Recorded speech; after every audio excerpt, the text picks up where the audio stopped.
Before Linda, before Wings, before the legend of Paul McCartney, the family man, there was Jane Asher, an actress, a London socialite, intelligent, independent, and deeply woven into the mid-60s Beatles story. For nearly 5 years, Jane wasn't just Paul McCartney's girlfriend, she was his muse. Some of the Beatles' most intimate, vulnerable, and emotionally revealing songs trace back to that relationship.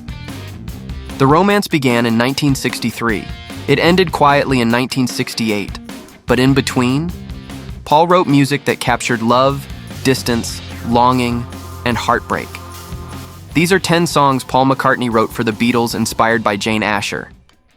Number 10, For No One, 1966. Day breaks, your mind aches, you find that all By 1966, something had shifted.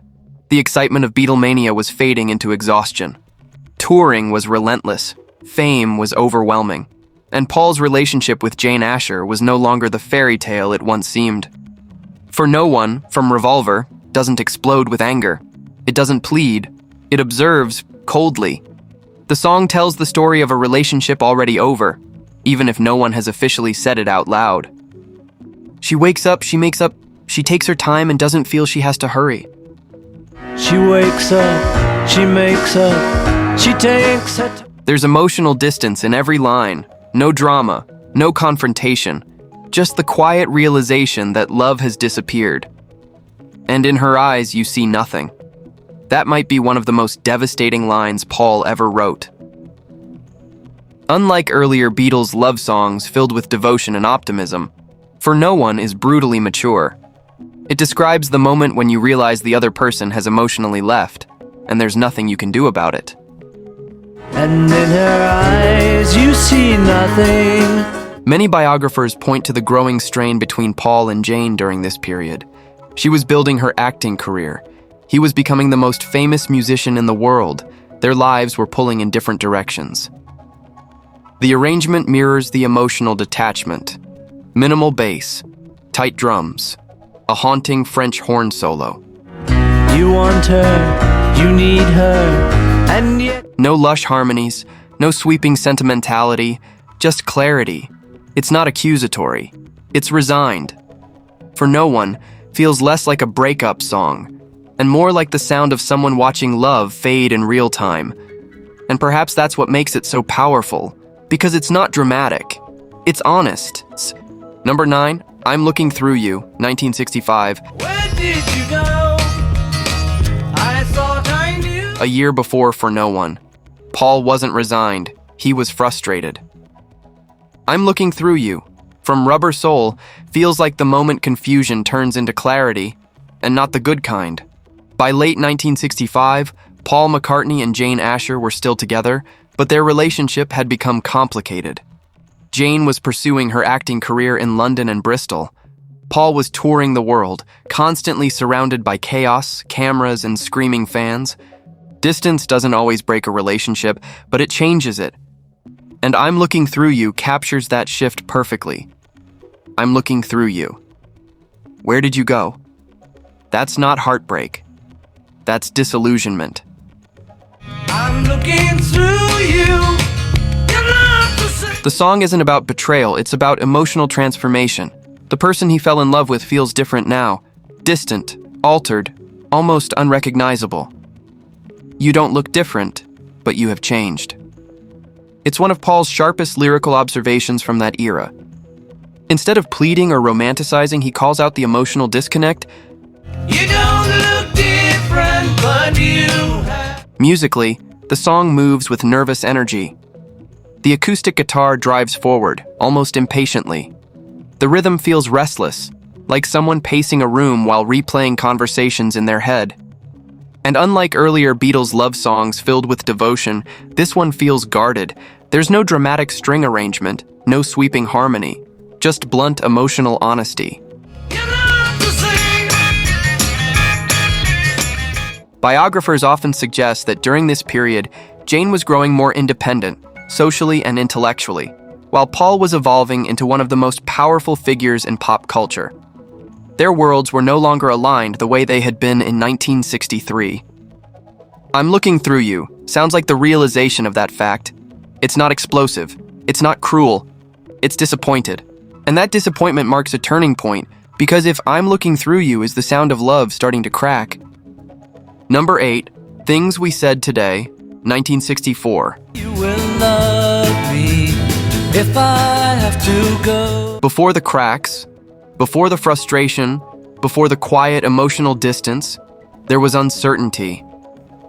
Things We Said Today, From a Hard Day's Night, was written in 1964, when Paul and Jane were still very much together.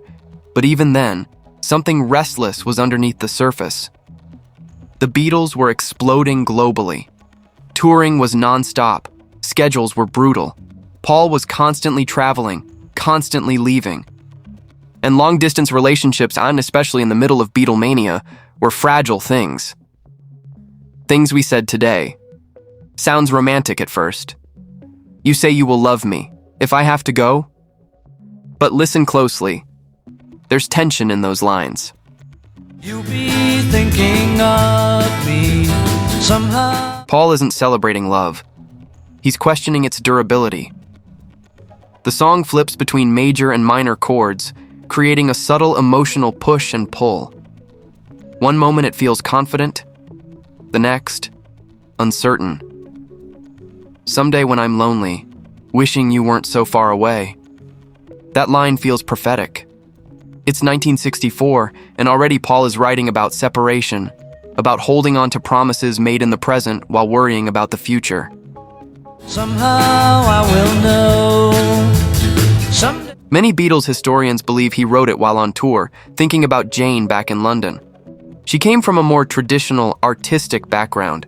She valued stability, theater, culture. Paul's world was chaos. In interviews years later, he described the song as reflecting the feeling of being in love but unsure what the future would bring. Almost as if he was trying to reassure himself that what they had would survive fame. And I know I'll never forget. The Things We Said Today. It's hopeful, but it's also defensive, as if he's already bracing for change, unlike the emotional detachment of For No One or the frustration of I'm Looking Through You. This song lives in the in-between. It's the sound of love under pressure, but still intact. And that's what makes it powerful, because it shows that even at the height of young romance, Paul sensed how fragile it all was. Number 7, The Night Before, 1965.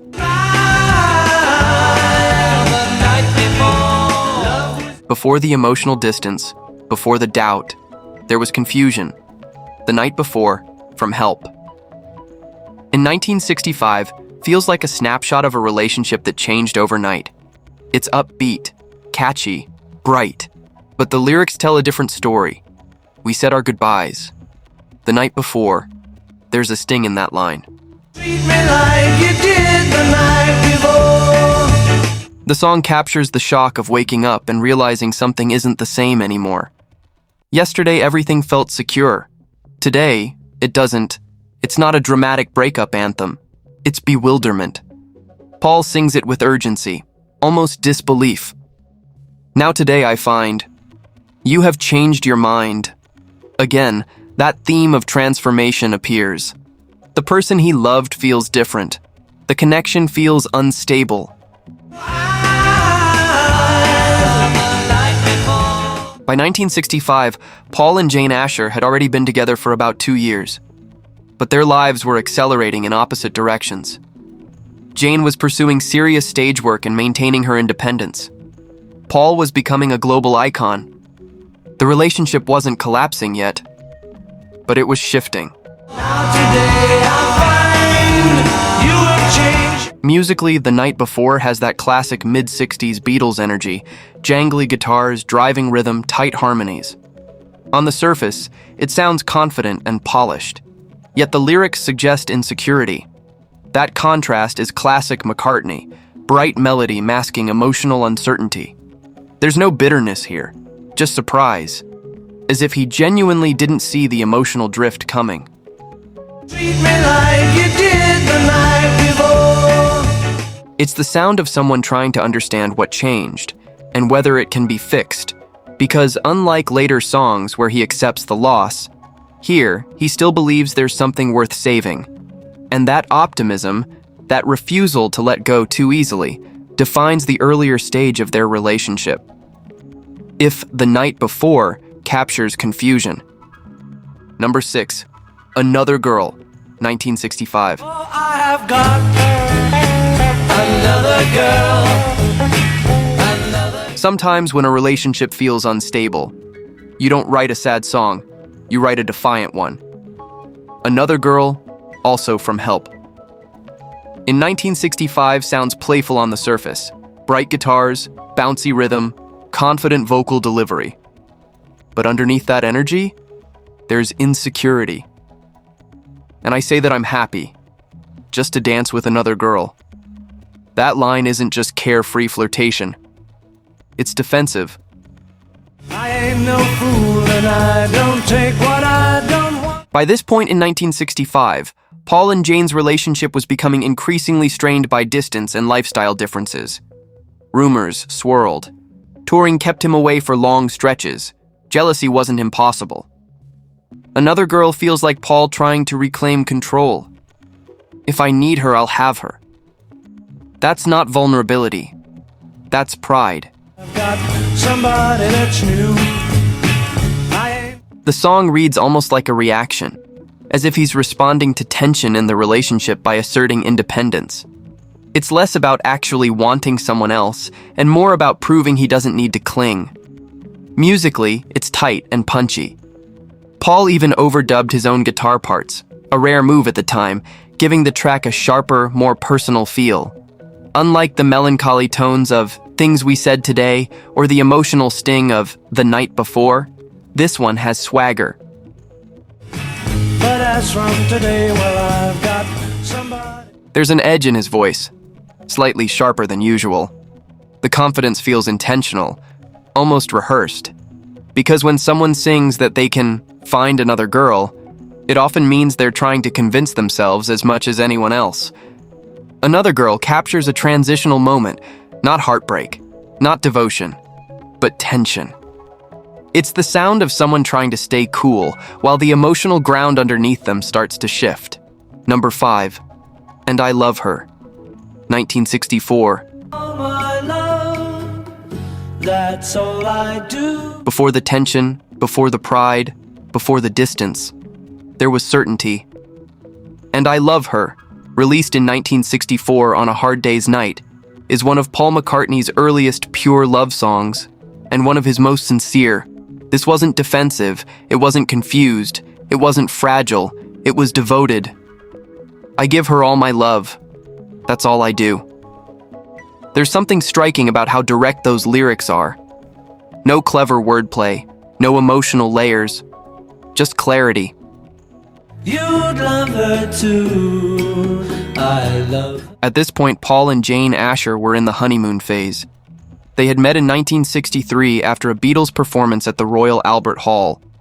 Jane came from a cultured, theatrical family, intelligent, grounded, different from the chaos of pop fame. Paul was captivated. And I Love Her reflects that early intensity, the kind of love that feels absolute.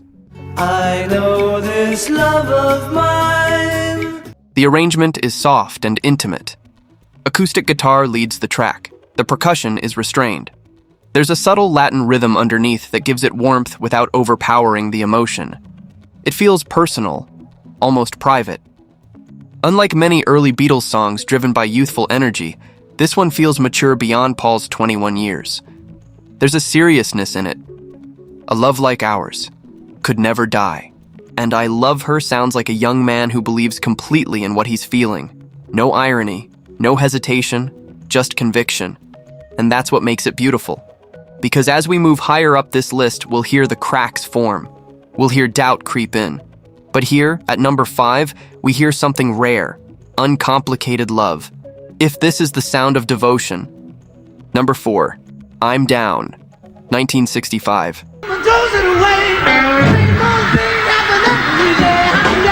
Not every love song sounds romantic. Sometimes it sounds desperate. I'm Down, released in 1965 as the B-side to Help, is loud, wild, almost chaotic. On the surface, it's a high-energy, Little Richard-inspired rocker. But listen past the screaming vocals and pounding piano, and you'll hear something else. Musically, it's frantic. Paul pounds the piano with raw energy. His vocal delivery is almost theatrical, pushing his range, shouting, stretching syllables to the breaking point. But that performance style masks something vulnerable. The song describes loving someone who doesn't seem to take your feelings seriously. Someone who laughs while you're hurting.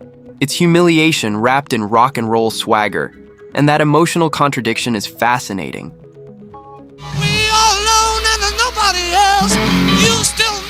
Because on stage, Paul performed I'm Down with exaggerated energy, sometimes even over-the-top comedy. It became a concert closer, a spectacle. But beneath that spectacle is a simple truth. He felt ignored, or at least unheard. Unlike earlier songs where he declared love confidently, here he sounds like someone reacting to emotional imbalance. It's not resignation, it's not maturity, it's raw reaction. And that rawness makes it one of the most revealing moments in his mid-60s writing. Number 3, We Can Work It Out, 1965. My way. Do I have to keep on talking till I can go on? If I'm Down was frustration, We Can Work It Out is negotiation. Released in late 1965 as a double A-side single with Day Tripper, this song feels like Paul McCartney sitting across from Jane Asher and trying, sincerely, to save what they had. Try to see it my way. That opening line isn't romantic, it's persuasive. While you see it your way, run a risk of knowing. By this point, Paul and Jane's relationship had entered a more complicated phase. She was focused on her acting career. He was balancing global superstardom. Independence and ego were quietly colliding. We Can Work It Out captures that tension perfectly. Paul's verses are melodic and hopeful. He insists that problems can be solved, that compromise is possible. We can work it out. We can work it out. He repeats it like a mantra, not just to her, but maybe to himself. We can work it out. We can work it out. But then comes the middle section, written primarily by John Lennon. Life is very short, and there's no time for fussing and fighting, my friend. That darker shift changes the tone completely. It introduces urgency, mortality, finality. The contrast between Paul's optimism and John's realism mirrors the emotional complexity of the song, and perhaps the relationship itself. Sing, my friend. Unlike the devotion of And I Love Her, or the frustration of I'm Down, this song lives in the middle ground. It's about compromise, about pride, about two strong personalities trying to align. Musically, it's bright and catchy, driven by harmonium and tight harmonies. It became a massive hit. On the surface, it sounds upbeat and confident, but emotionally, it's complex. Because when someone keeps repeating, we can work it out, it often means they're not sure they can. And that uncertainty is what makes this one of Paul's most revealing songs about Jane. Number 2, Here, There, and Everywhere, 1966. I need my love to be here. If We Can Work It Out was an attempt to fix things.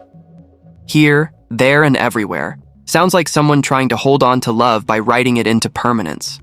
Released on Revolver in 1966, this is one of Paul McCartney's most delicate and emotionally refined compositions. Even John Lennon later called it one of Paul's best songs, and it doesn't sound conflicted, it sounds devoted. To lead a better life, I need my love to be here. By 1966, Paul and Jane Asher's relationship had already begun to strain under distance and lifestyle differences. But this song doesn't reflect tension. It reflects longing. Unlike the raw frustration of I'm Down or the negotiation of We Can Work It Out, this track feels internal, almost meditative. There, running my hands through her hair, it's intimate in a quiet way. No drama, no urgency, just presence. Of the year. Many biographers have linked the song to Jane Asher during a period when Paul was spending more time apart from her. He once said he wrote it while sitting at her family home. That detail matters, because the song feels domestic, grounded, almost like he's imagining a life that could exist beyond fame. In contrast to earlier confident declarations like, "And I love her," this one feels softer, more mature, less about proclaiming love to the world, and more about whispering it to one person. Number 1. I Want to Hold Your Hand, 1963. Oh yeah, tell you something. Released in late 1963, this wasn't just the song that launched the Beatles in America. It was the sound of Paul McCartney at the very beginning of his relationship with Jane Asher. Fresh, electric, completely alive. Oh yeah, I'll tell you something.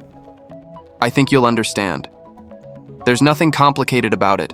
No metaphors, no emotional analysis, no heartbreak, just pure desire to be close. Say that something. Musically, it explodes with energy. The harmonies are tight, the rhythm is urgent, the melody is unforgettable. It became a cultural earthquake, topping charts worldwide and igniting Beatlemania in the United States. But beyond its historical impact, emotionally it represents something else, the beginning. Before fame complicated everything, before careers pulled them apart, before songs like For No One described emotional emptiness. Because when you trace Paul McCartney's songs about Jane Asher from start to finish, you move from innocent excitement to devotion, to tension, to frustration, to quiet heartbreak. I Want to Hold Your Hand is where it all began. And in just 3 minutes of pop perfection, you can hear a young Paul McCartney discovering love before he knew how complicated it would become.